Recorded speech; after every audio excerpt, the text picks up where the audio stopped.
J'étais au sommet de ma carrière, ou du moins c'est ce que je croyais. À 37 ans, ingénieur de fabrication dans une entreprise de pêche lyonnaise, j'étais dévoué corps et âme à mon travail.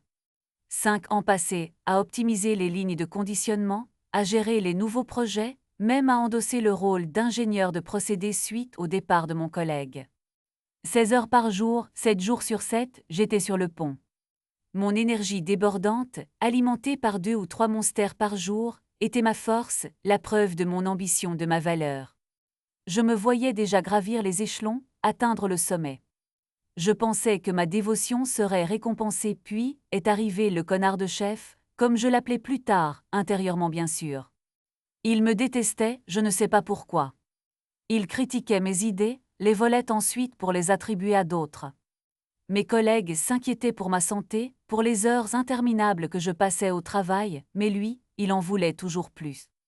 Il nourrissait une méchanceté gratuite et subtile, qui minait mon moral sans jamais laisser de traces écrites. Le premier du mois est arrivé, un jour comme les autres en apparence. J'étais en plein démontage d'une ligne de production, les mains dans le cambouis, quand j'ai commencé à entendre des appels au service des ressources humaines. De la confusion, puis de l'inquiétude. Mes collègues étaient aussi perplexes que moi. Puis j'ai vu une comptable, les larmes aux yeux, sortir ses affaires, escortée par un membre du personnel. J'ai entendu son nom, mon cœur s'est glacé. La terre tremblait sous mes pieds, le sentiment de malaise s'épaississait vers 8h30, j'ai entendu mon nom, Chloé Dubois. Mon cœur s'est arrêté. 5 ans de labeur, 5 années de sacrifice et d'engagement, et voilà le remerciement. J'ai été convoquée aux ressources humaines. Le discours habituel, la suppression de postes, la perte d'emploi, de mon assurance, et 4 mois de salaire pour un contrat qui manquait un mois à la barre des 5 ans. J'étais dévastée. Je n'avais jamais reçu un seul avertissement, aucune mise à pied. Le connard de chef avait dû choisir une personne à sacrifier, et ce fut moi. J'étais une victime expiatoire, un simple pion sur son échiquier. J'ai été escortée jusqu'à mon bureau pour rassembler mes affaires.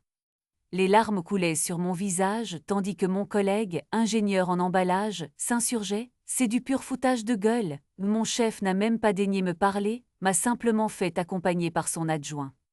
Et le plus dur. C'était la veille de mon anniversaire. Au cours de la journée, j'ai appris que d'autres personnes avaient été licenciées, une personne par département, même quelques cadres proches de la retraite. Plus de 90% étaient des femmes, dont plusieurs amies.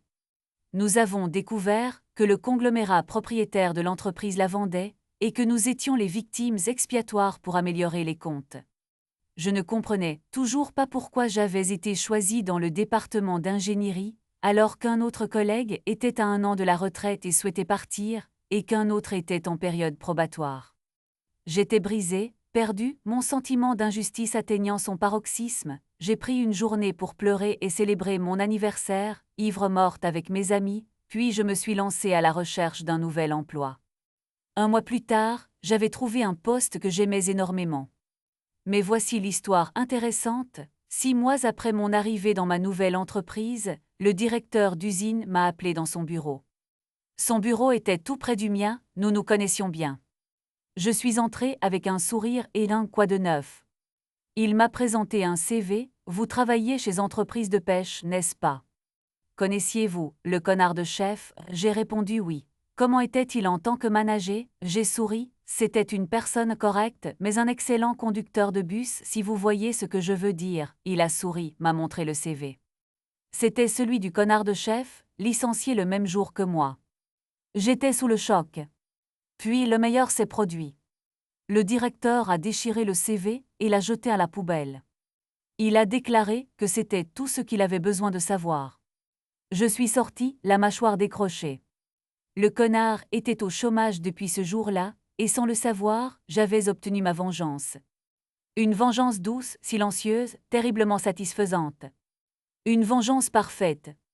Et qui sait, peut-être qu'un jour, je croiserai son chemin. Je me réserve le droit de le saluer avec un sourire aussi glaçant que satisfaisant.